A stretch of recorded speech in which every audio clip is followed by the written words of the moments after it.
अस्सलाम वालेकुम, मैं हूं रेहान तारिक और आप देख रहे हैं दास्तान। इस वक्त मुल्क की सियासी उफक पर दो मंजरनामे दिखाई दे रहे हैं। एक वो मंजरनामा है जो हुकूमत ने बड़ी कमाल महारत से तैयार किया है, जबकि दूसरा मंजरनामा अपोजिशन की नालायकियों और आपसी इख्तलाफात की वजह से खुद ब खुद उभर कर सामने आ गया है।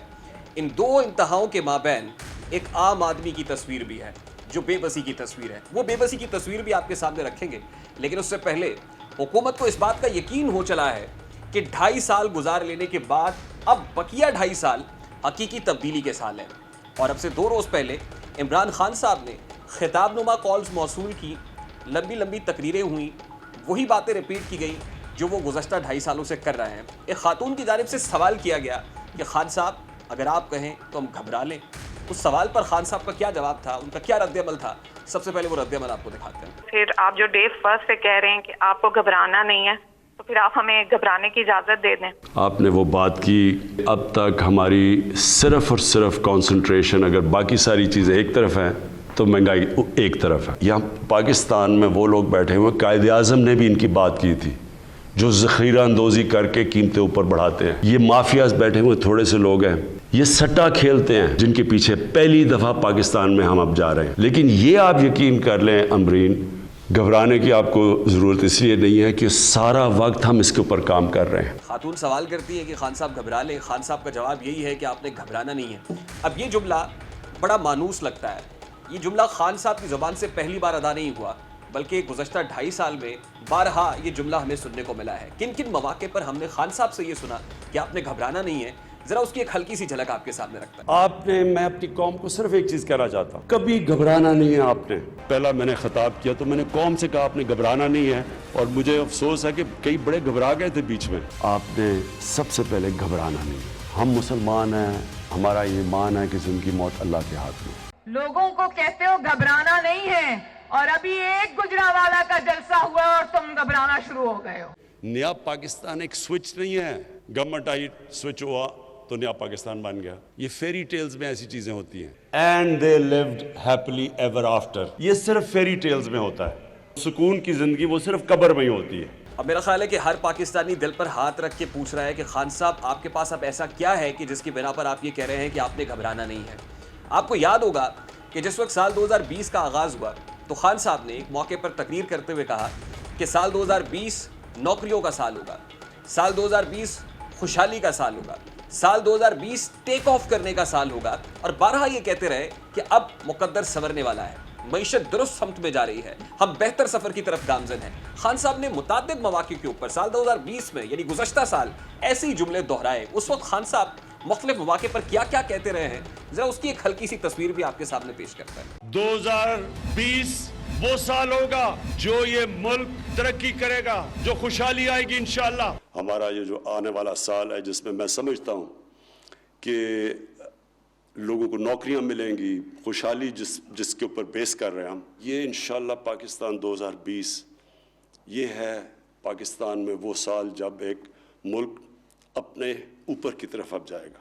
ये साल है हमारा 2020 लोगों को नौकरियां देने का, ग्रोथ रेट बढ़ाने का, कि जो अब तक पहला साल 2019 का स्टेबलाइजेशन का था, ये इंशाअल्लाह इस मुल्क को आगे बढ़ाने का है। खान साहब जब 2020 के बारे में ये कह रहे थे कि खुशहाली का साल होगा, मईशत दुरुस्त वक्त में गामजन होगी, नौजवानों को नौकरियां मैसर आएंगी, हम बारहा हकीकी तस्वीर पब्लिक के सामने रखने की कोशिश करते थे।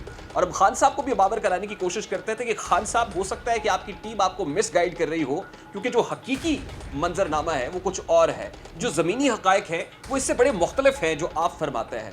क्योंकि हम ये देख रहे थे कि कितने लोग ऐसे हैं जो अपने रोज़गार से हाथ धो रहे हैं, कितने नौजवान ऐसे हैं जो खुदकुशियों के दहाने पर पहुंच चुके हैं।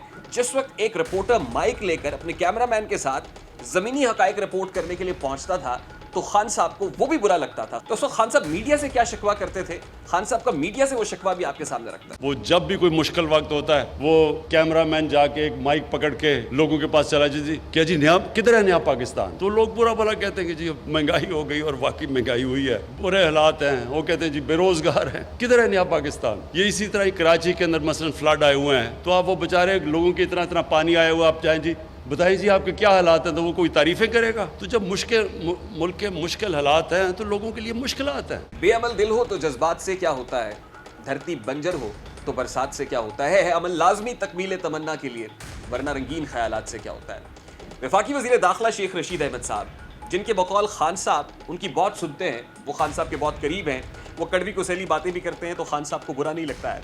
शेख रशीद अहमद साहब ने गुज़श्ता रोज़ ये फरमाया है कि खान साहब ने उनसे कहा कि ऑपोजिशन को मुंह लगाने की ज़रूरत नहीं है, और उन्होंने हमाद अज़हर साहब को ये टारगेट दिया है कि रमज़ान मुबारक से पहले पहले आटा, चीनी, दालें, बेसन आम आदमी की दस्तरस में होना चाहिए और ऑपोजिशन हमारे लिए कोई बड़ा ख़तरा नहीं है। शेख रशीद अहमद साहब क्या बता रहे हैं कि खान साहब ने अपनी टीम को क्या डायरेक्शन दी है, ज़रा शेख साहब को भी सुनते हैं। प्राइम मिनिस्टर साहब ने ये कहा कि हम रमज़ान में लोगों को रियायती निरख पे चीनी देंगे, आटा देंगे, बेसन देंगे, घी देंगे, और उसने हमाद को प्राइम मिनिस्टर साहब ने हिदायत की है कि लोगों को बताएं कि कितना ज़बरदस्त हमारा सीमेंट इम्प्रूव कर गया है, मोटर बाइक इम्प्रूव कर गई हैं, गाड़ियां इम्प्रूव कर गई हैं, हमारी इकॉनमी चल गई है। और उसने प्राइम मिनिस्टर साहब ने यह भी कहा है कि अपोजिशन को मुंह लगाने की जरूरत नहीं है, अपनी कारकर्दगी लोगों को बताओ। लीजिए, शेख रशीद अहमद साहब की गुफ्तगू आपने सुनी। इस वक्त भी आज भी खान साहब ने अपने सियासी मुशीरों के साथ एक लंबी नशिस्त की है,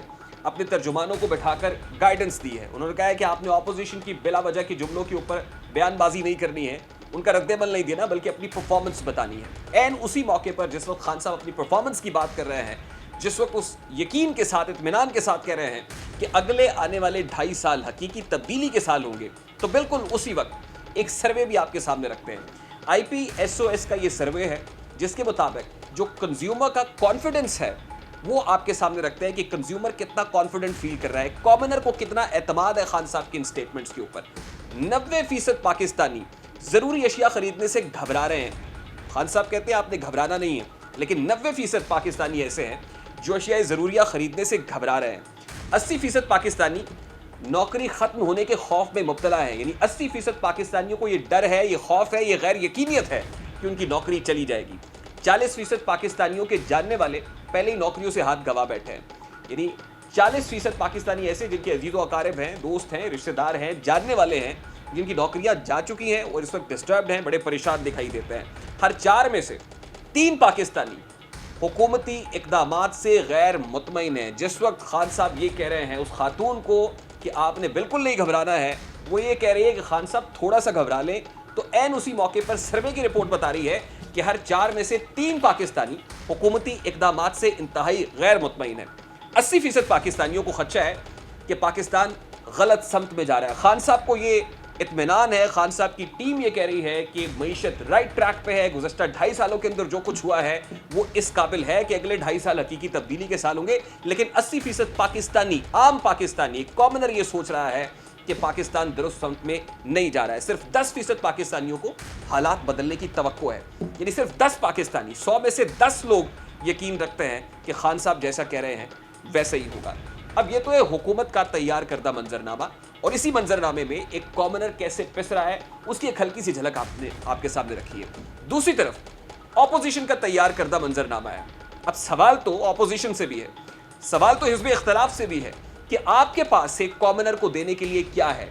अगर ये हुकूमत डिलीवर नहीं कर पा रही, अगर हुकूमत मिसमैनेजमेंट और बैड गवर्नेंस के हाथों बार बार एक कॉमनर को परेशान कर रही है, तो फिर आपने इस हुकूमत से छुटकारे के लिए क्या किया? क्योंकि ऑपोजिशन आपस में दस्तगरीबा दिखाई दे रही है। पाकिस्तान डेमोक्रेटिक मूवमेंट का इत्तेहाद, ऑपोजिशन जमातें जो 11 थी वो 10 हुई, 10 से 9 रह गई और 8 के हिंसे की तरफ गामजन है। अभी कुछ ही देर पहले की खबर है कि ANP, अवामी नेशनल पार्टी, जो PDM की एक बड़ी अहम जमात थी, उसने PDM से अलहदगी का ऐलान कर दिया है। और इसका शाखसाना क्या है? PDM की तरफ से वो शो कॉज नोटिस जो ANP और पाकिस्तान पीपल्स पार्टी को भिजवाया गया था, वो इजहार वजू का नोटिस कि बताइए आपने किन बेसिस पर हुकूमती इत्तेहादियों के वोट लिए और सेनेट में कायदे हिज़्ब इख्तिलाफ नॉमिनेट कराया। उसके जवाब में ANP ने अपने दुख भरे अंदाज के अंदर PDM से अलहदगी का ऐलान कर दिया है, कुछ शिकवे भी किए हैं। वो प्रेसर क्या था, वो प्रेस कॉन्फ्रेंस भी आपके सामने रखा। हमारी अपनी पार्टी है, हमारी अपनी शनाख्त है। ANP में अगर किसी को शोकॉज नोटिस मिलेगा तो वो इख्तियार सिर्फ असफंदियार वली खान को है शोकॉज नोटिस देने का। और जो शोकॉज नोटिस हमें मिला है, हमें पता है कि वो उन्होंने क्यों दिया। PDM में 2 या 3 जमातें मिलकर PDM के फैसले करना चाहती हैं। इसमें यह वाज़ेह है कि वो जमातें ANP को और पीपल्स पार्टी को रुकावट समझती है। इसमें ये हम समझते हैं कि हमें दीवार से लगाने की कोशिश की गई, बल्कि हमें दीवार से लगा दिया गया है। हम जाती एजेंडास के लिए किसी का साथ नहीं दे सकते।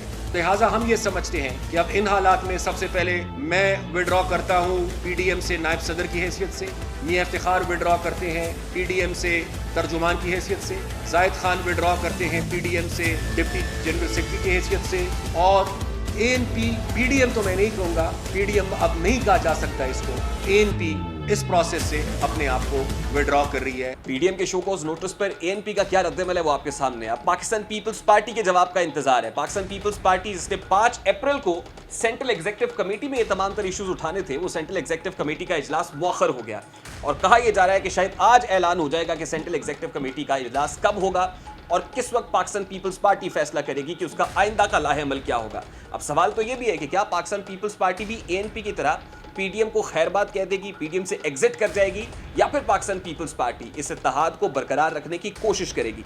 इन्हीं तमाम तर सवालात का जवाब देने की कोशिश करेंगे इस वक्त पाकिस्तान पीपल्स पार्टी के मरकजी रहनुमा कमर जमान कायरा साहब हमारे साथ मौजूद हैं। बहुत बहुत शुक्रिया कायरा साहब आपके वक्त के लिए। कायरा साहब, सबसे पहले तो ये फरमाइएगा कि पीडीएम के शो कॉज के जवाब में एएनपी ने जिस रद्दमल का मुजाहिरा किया है और बिलाखिर पीडीएम से अलहदगी का ऐलान कर दिया है, क्या पाकिस्तान पीपल्स पार्टी की जानिब से भी ऐसे ही जारहाना रद्दमल की तवक्को है? देखिए, बात जारहाना की नहीं है।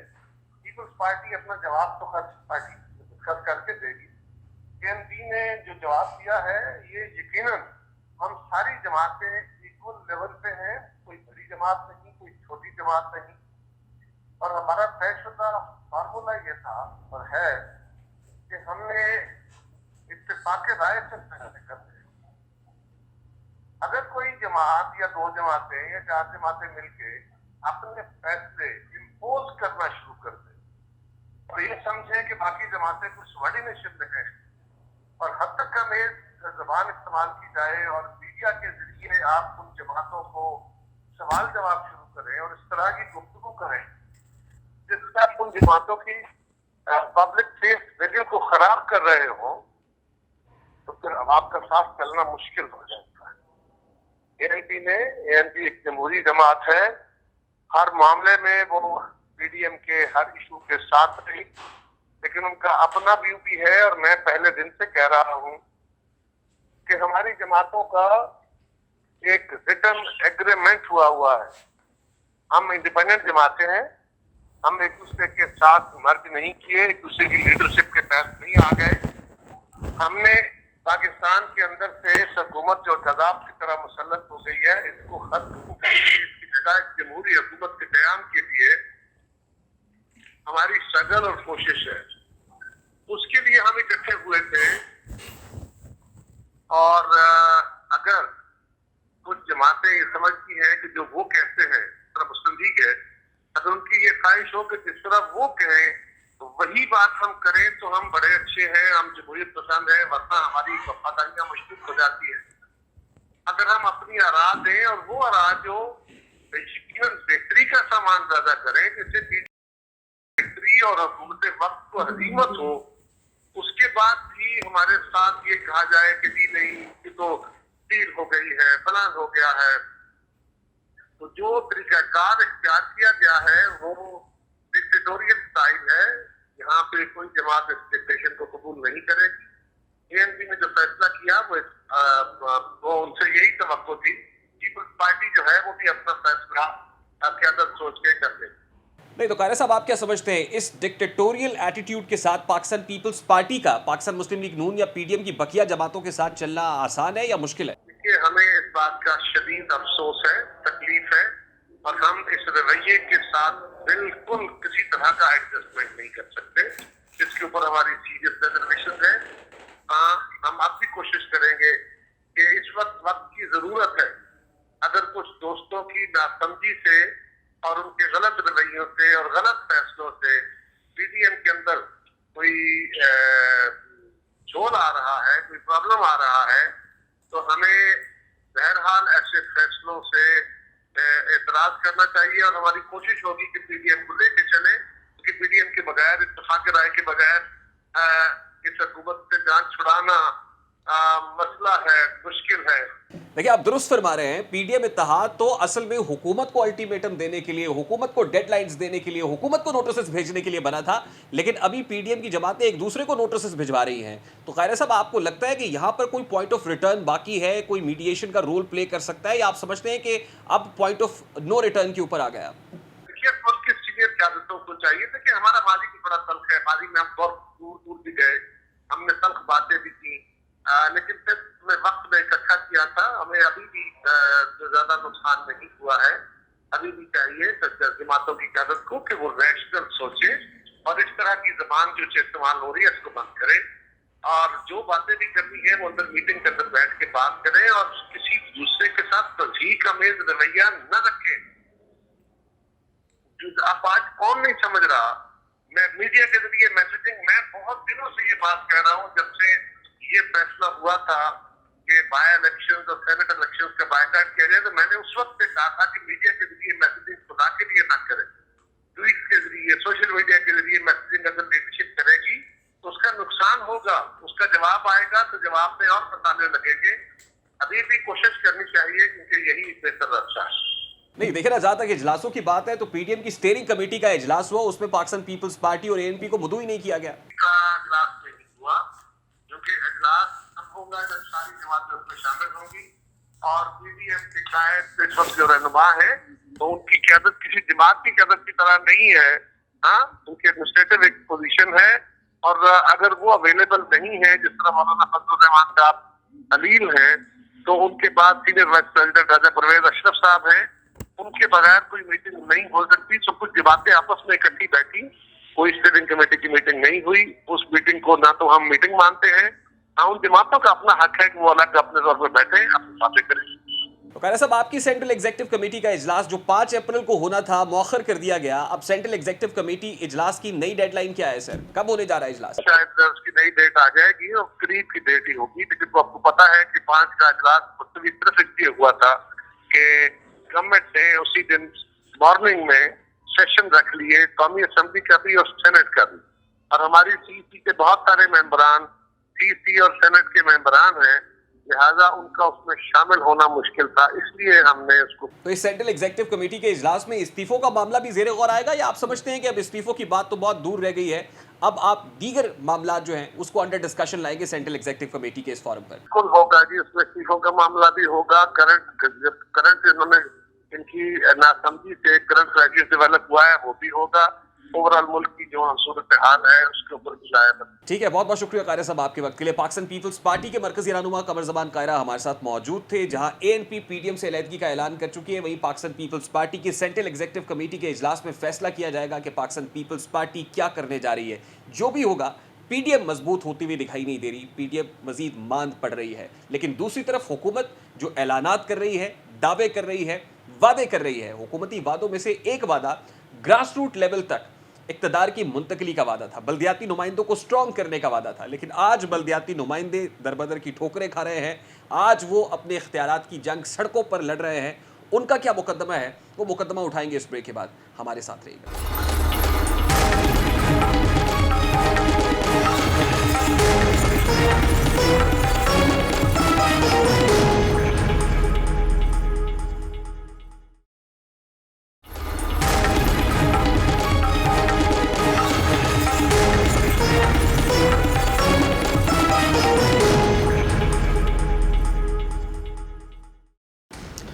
Welcome back. तहरीक इंसाफ के अनगिनत वादों और लातादाद दावों में से एक दावा इक्तदार की निचली सतह पर मुंतकली का भी था।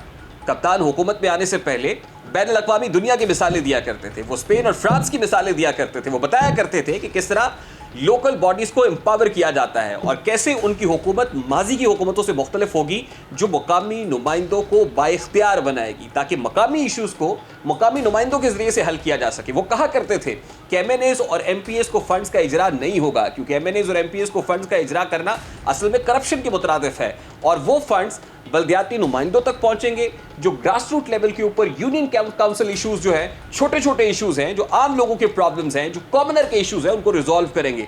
खान साहब क्या कहा करते थे, ज़रा उसका एक हल्का सा मंजरनामा आपके सामने रखते हैं। हमारे मुल्क में लोकल गवर्नमेंट सिस्टम चल ही नहीं रहा सही तरह। हम अब नया लोकल गवर्नमेंट सिस्टम लेके आए हैं और इसकी जैसी इलेक्शन होगी ये बिल्कुल एक इनकलाब आ जाएगा।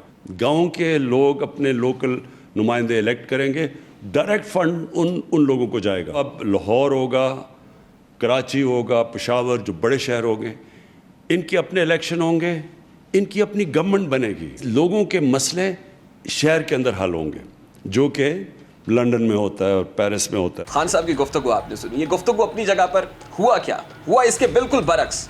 बल्दियाती एक्ट 2019 की आड़ में 4 मई 2019 को वो बल्दियाती नुमाइंदे जो मुंतखब होकर डिस्ट्रिक्ट असम्बलीज में पहुंचे थे, उन बल्दियाती नुमाइंदों का बोरी बिस्तरा लपेटा गया और उनको घर भेज दिया गया। और फिर वही हुआ जो माजी में होता रहा है, यानी कोई भी इलेक्टेड गवर्नमेंट ये नहीं चाहती है कि ग्रास रूट लेवल तक लोग एम्पावर्ड हो जाएं, बाइख्तियार हो जाएं।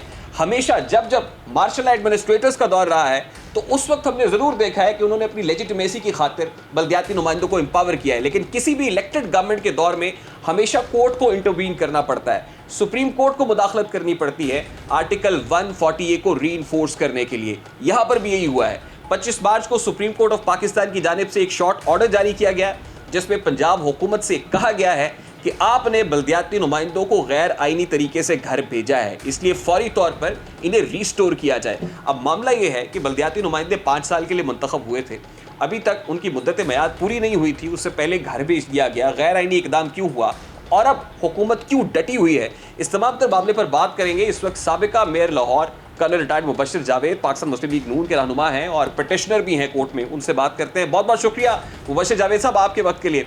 सबसे पहले तो ये फरमाइएगा कि 25 मार्च का सुप्रीम कोर्ट ऑफ पाकिस्तान का डिसीजन है, इस डिसीजन को बेस बनाकर आज आप टाउन हॉल में पहुंचे, वहां पर इंतजामिया के साथ आपकी कोई दस्तो गिरेबा भी हुए हैं लोग, हुआ क्या आपके पास कोई नोटिफिकेशन था हुकूमत का सुप्रीम कोर्ट के ऑर्डर्स के बाद जिसको लेकर आप गए थे, या सुप्रीम कोर्ट के ऑर्डर पर आज आप वहां पर अपनी असेंबली लगाए बैठे थे? बिस्मिल्लाह रहमान रहीम।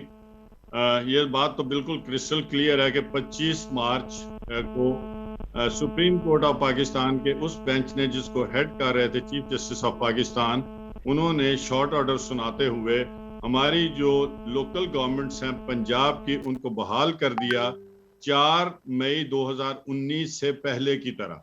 इसमें कोई शक शुबा नहीं है। और जब ये बहाल हो गई और हमने उधर खड़े होकर मीडिया के सामने इसकी अनाउंसमेंट भी कर दी, और उस वक्त attorney general Pakistan, additional advocate general Punjab और सेक्रेटरी लोकल गवर्नमेंट वहां पर मौजूद थे। हमने 26 को आकर चिट्ठी लिखी मैंने कि जी हमें चार्ज दिया जाए और आप अपने अफसरों के लिए जो गैर कानूनी हो गए अब, और वो मेयर्स की सीट्स पर बैठे हैं, डिस्ट्रिक्ट चेयरमैन की सीट पर बैठे हैं, उनको आप हटाएं, उनका नोटिफिकेशन करें और उनकी जगह पर हमारे जो मुंतखब नुमाइंदे हैं उनको चार्ज दे दिए जाएं। इसके ऊपर कोई अमल दरामद नहीं हुआ। फिर दूसरे दिन मैंने चिट्ठी लिखी सेक्रेटरी लोकल गवर्नमेंट को, उसकी एक कॉपी चीफ सेक्रेटरी को दी, और उसके बाद फिर एक चिट्ठी लिखी, उसके ऊपर भी इन्होंने कोई अमल दरामद नहीं किया। उसके बाद फिर हमारा हाउस का हमने प्लान किया कि हम इजलास बुलाते हैं, क्योंकि चीफ जस्टिस साहब जो हैं वो हमें, चीफ जस्टिस ऑफ पाकिस्तान जो हैं वो हमें रिस्टोर कर चुके हैं। तो हमने फिर 3 दिन पहले बाकायदा इत्तला दी जो हमारा स्टाफ ऑफिसर है टाउन हॉल में कि जी हम आज 6 तारीख को वहां पर इजलास करेंगे। जब हम सुबह गए, टाइम जो था वो 11:30 था, जब हमारे साथी 10:30 बजे वहाँ इकट्ठा होना शुरू हो गए तो जाके वो हैरान हो गए कि ऊपर जो लोकल गवर्नमेंट की जहाँ पर असेंबली हॉल है, डिस्ट्रिक्ट असेंबली हॉल, वो और उसके साथ सारी जो बिल्डिंग है अंदर, जो मेन बिल्डिंग है, उसका जो शटर है उसको, स्टील शटर को ताला लगाया हुआ है। मुझे फोन किया, मैंने कहा आपने बिल्कुल ताले को कुछ नहीं करना है, आप बाहर लॉन में बैठ जाएं। लॉन में हमारे सारे जो मेंबर हैं हाउस के, जो कि यूसी चेयरमैन है लाहौर के, वो सारे टाउन हॉल के लॉन में बैठ गए और इधर उधर से पकड़कर 6-7 कुर्सियां रखी और हमने फौरी तौर पर हैंड माइक जो है वो मंगवाया और वहां पर हमने अपना इजलास जो है वो शुरू कर दिया। मजे की बात यह है और हैरानगी की बात यह है कि रात के अंधेरे में मेरे घर के बाहर एक नोटिस चस्पा किया गया जिसमें लिखा हुआ था, डिस्ट्रिक्ट मैनेजमेंट की तरफ से एसी ने साइन किए थे कि आप कल एक बहुत बड़ी गैदरिंग करने जा रहे हैं टाउन हॉल में और ये कोरोना के कवानीन की खिलाफ वर्जी है, इसके ऊपर आपके ऊपर लीगल कार्रवाई की जाएगी। अब आप मुझे ये बताएं कि हमने इजलास भी कर लिया, इन्होंने हॉल बंद कर दिया हम लॉन में बैठ गए, हमने वहां पर करारदादे भी मंजूर कर ली, तो उसके बाद इनका क्या जवाब बनता है कि हमें ये इस तरह के थ्रेटनिंग लेटर लिखें। मैं इनसे ये पूछता हूं कि सबसे बड़ा गैर कानूनी काम तो आप कर रहे हैं कि टाउन हॉल का जो असेंबली हॉल है, डिस्ट्रिक्ट असेंबली हॉल, वहां पर मुंतखब नुमाइंदों को बैठना चाहिए। उसके नीचे जो मेयर ऑफिस है जिसके ऊपर इन्होंने एडमिनिस्ट्रेटर की पट्टी लगाई हुई है। देखिए ना मुबश्शिर जावेद साहब, आप बता रहे हैं कि आपने 12 दरखास्तें सेक्रेटरी लोकल गवर्नमेंट को दी हैं, उसकी कर्टसी कॉपी आपने चीफ सेक्रेटरी को दी है, लेकिन उसका जवाब कोई नहीं आया। तो आपको नहीं लगता कि अगर कोर्ट के ऑर्डर की कहीं पर जो है तौहीन हो रही है तो तौहीन अदालत के लिए फिर आपको मूव करना चाहिए, फिर से अदालत का दरवाजा खटखटाना चाहिए? जी बिल्कुल जी, हम एक आध दिन में जो है इम्प्लीमेंटेशन ऑफ सुप्रीम कोर्ट जो होती है वो आर्टिकल 199 के तहत जो है, कॉन्स्टिट्यूशन ऑफ पाकिस्तान का 199 है, उसके तहत जो है वो प्रोविंस के जो हाई कोर्ट्स हैं वो उसकी इम्प्लीमेंटेशन करवाते हैं। इस आर्टिकल के तहत we are going to high court, कल या परसों हम चले जाएंगे और इंशाल्लाह वहां से हमें जो है इम्प्लीमेंटेशन ऑर्डर मिल जाएंगे। अल्लाह के घर हमें पूरी उम्मीद है। मगर मैं आपके तवस्सुत से ये पूरी कौम को बताना चाहता हूं कि पंजाब गवर्नमेंट जो है वो वायलेट कर रही है किसको? कॉन्स्टिट्यूशन ऑफ पाकिस्तान, क्योंकि उसके आर्टिकल 140A में बड़ा क्लियरली लिखा हुआ है कि सूबाई असेंबलियां जो हैं वो इलेक्शन करवा के जो मुंतखब बल्दियाती नुमाइंदे हैं उनको एडमिनिस्ट्रेटिव और सियासी और फाइनेंशियल जो है इख्तियारात देंगी। अब इन्होंने ये सारे इख्तियारात जो हैं गवर्नमेंट ऑफिशियल्स के हवाले किए हुए हैं जो कि एब्सोल्युटली गैर कानूनी हैं और किसी तरह भी कानून के मुताबिक जायज नहीं है। मैं तो यहाँ तक कहूँगा कि पंजाब हुकूमत जो है वो कॉन्स्टिट्यूशन ऑफ पाकिस्तान की खिलाफ वर्जी करते हुए गद्दारी की हद तक मुर्तकब हो रही है, क्योंकि जो भी कॉन्स्टिट्यूशन ऑफ पाकिस्तान के आइन के खिलाफ जाएगा किसी आर्टिकल के तहत वो डेफिनेटली मुल्क से गद्दारी के ज़मरे में आएगा। और अगर हमें इन्होंने मजीद और ना बहाल किया तो डेफिनेटली हम एक जो है एप्लीकेशन वो भी करेंगे, एक तो तौहीन अदालत, और उसके बाद हम कहेंगे कि जनाब आर्टिकल 6 के तहत भी जो है इनसे पूछा जाए कि इन्होंने कानून की किताब को क्यों नहीं माना। चलिए ठीक है, इंप्लीमेंटेशन ऑफ कोर्ट ऑर्डर के लिए आप कह रहे हैं कि लाहौर हाई कोर्ट से रुजू करेंगे या लोअर कोर्ट में जाएंगे, जो भी प्लेटफॉर्म आप एक्सरसाइज करते हैं, लेकिन 4 मई 2019 को आपको घर भेज दिया गया। आपके 5 साल पूरे नहीं हुए थे, अब 5 साल आपके 31 दिसंबर को कंप्लीट हो रहे हैं, तकरीबन 8 माह बाकी रह गए हैं। तो आपकी स्ट्रगल का रुख क्या होगा? इन 8 माह में आप क्या करेंगे मुबश्शिर जावेद साहब? देखें जी, अगर नहीं कर रहे तो जैसे मैंने पहले अर्ज किया कि आईने पाकिस्तान की खिलाफ वर्जी है। और मैं आपको जो सबसे खूबसूरत बात बताता हूँ वो ये है कि मैं तो हर तारीख में वहां होता था। मेरे सारे साथियों में से कोई ना कोई जो है वो पहले हम हाई कोर्ट में जाते थे, फिर सुप्रीम कोर्ट में जाते थे। जिस दिन ये फैसला हुआ और उससे 2-3 तारीखों में जो पंजाब गवर्नमेंट के सरकारी अफसर हैं वो भी जाते रहे, अटॉर्नी जनरल भी वहां थे। इस बात को तस्लीम किया गया है कि हुकूमत की इंतजामिया में 3 हुकूमतें हैं, एक है फेडरल गवर्नमेंट, एक है सूबाई हुकूमत और तीसरी है लोकल हुकूमत या जिलाई हुकूमत या लोकल गवर्नमेंट। तो इन तीनों हुकूमतों को इस बहस के दौरान तस्लीम किया गया है कि जिस तरह फेडरल है, सूबाई है, उसी तरह ही लोकल गवर्नमेंट है। और इसी को मद्देनजर रखते हुए ये फाइनल जो है शॉर्ट ऑर्डर मिला है। देखें, मैं आपको बताऊं, पनामा के ऊपर शॉर्ट ऑर्डर के ऊपर जो है वो मियां नवाज शरीफ साहब के खिलाफ एक्शन हो गया।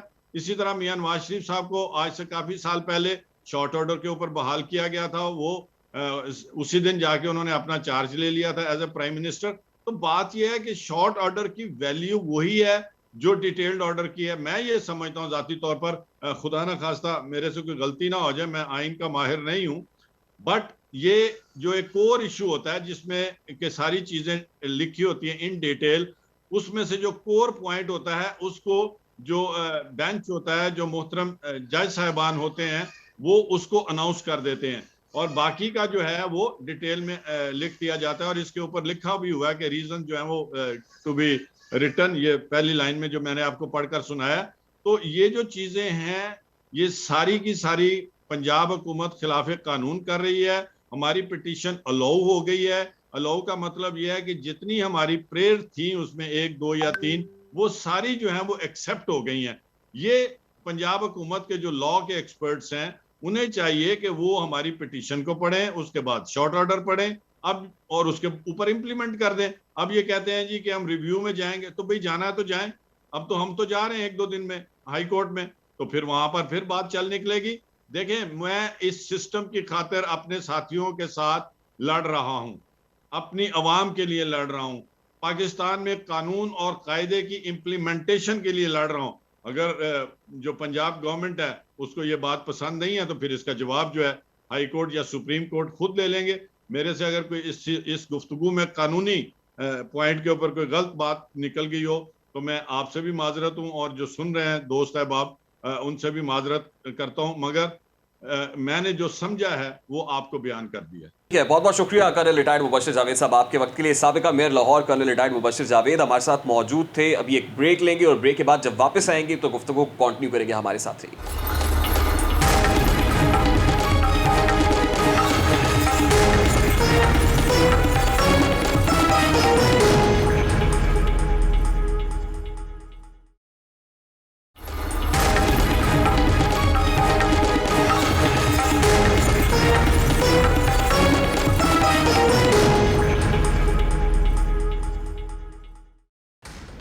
Welcome back. रमजानुल मुबारक की आमद है और रमजानुल मुबारक की आमद से कबल चीनी का हुसूल आम आदमी के लिए दर्द सर बना हुआ है।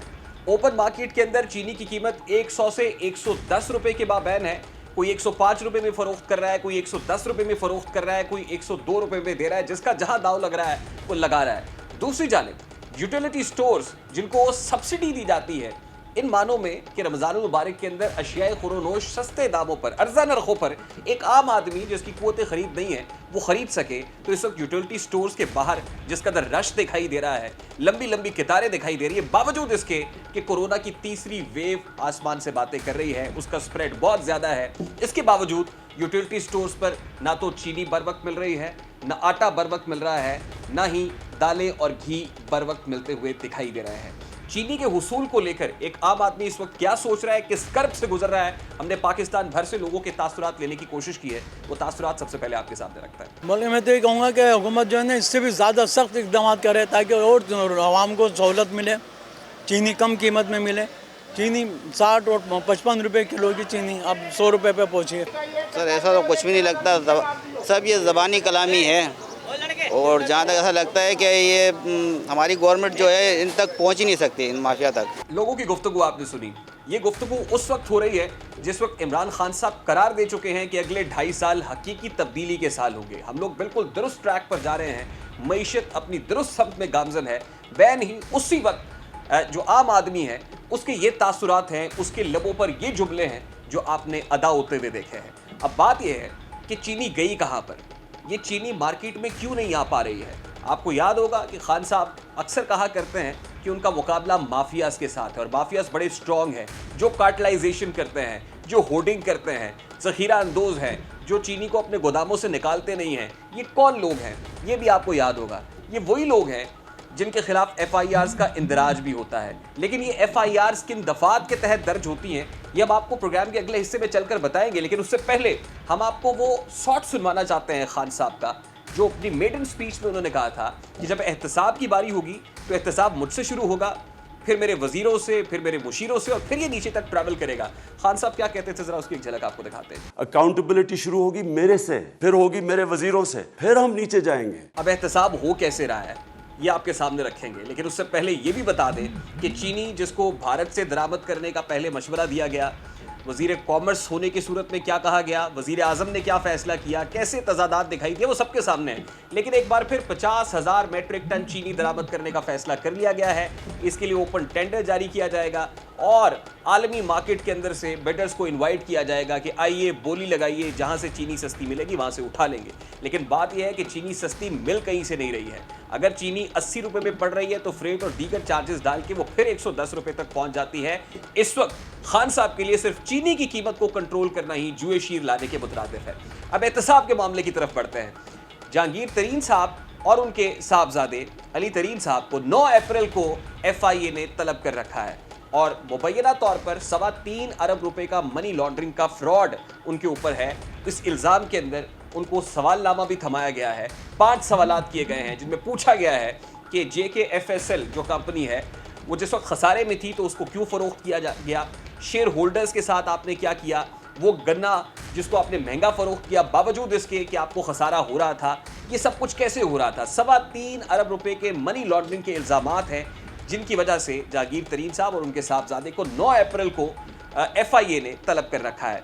लेकिन एहतसाब का दोहरा मेयार कहाँ पर आता है? यहाँ पर जहांगीर तरीन साहब ने पहले ही जमानत करा ली है, क्योंकि उनके ऊपर जो ऑफेंस लगाई गई FIA की जानिब से वो बेलेबल ऑफेंस थी, यानी यहाँ पर काबिले जमानत दफात लगाई जाती हैं। दूसरी जानिब जो पॉलिटिकल विक्टिमाइजेशन का तासुर है वो तब गहरा हो जाता है जब हम देखते हैं कि पाकिस्तान पीपल्स पार्टी के शरीक चेयरमैन आसिफ अली जरदारी साहब, उनके ऊपर जो FIRs का इंदराज होता है उसमें नॉट बेलेबल ऑफेंसेस लगाई जाती हैं, उसमें उन्हें सवालात भी थमाए जाते हैं, 3 बार थमाए जाते हैं, जिनके जवाबात दे दिए जाते हैं। इंक्वायरी स्टेजेस पर नैब के दफ्तर में 3 महीने तक रखा जाता है, उसके बाद जेल भी मुंतकिल कर दिया जाता है। यानी एक तरफ एहतसाब का पैमाना और मेयार ये है, दूसरी तरफ दोस्तों पर एहतसाब का हाथ और तरीके से है। वहाँ पर ना तो नॉट बेलेबल ऑफेंसेस होती हैं, तगड़ी दफात होती हैं, आसानी से जमानत हो जाती है। फिर आपने देखा कि जितने मनी लॉन्ड्रिंग के केसेस हैं वो हमजा शहबाज साहब पे हों, वो शहबाज शरीफ साहब पे हों, या वो दीगर जो अपोजिशन के हवारी हैं उन पर हों, वो नैब चलाती है। नैब की तरफ से सवालनामा भेजा जाता है, इंक्वायरी की सतह के ऊपर ही उनको गिरफ्तार कर लिया जाता है।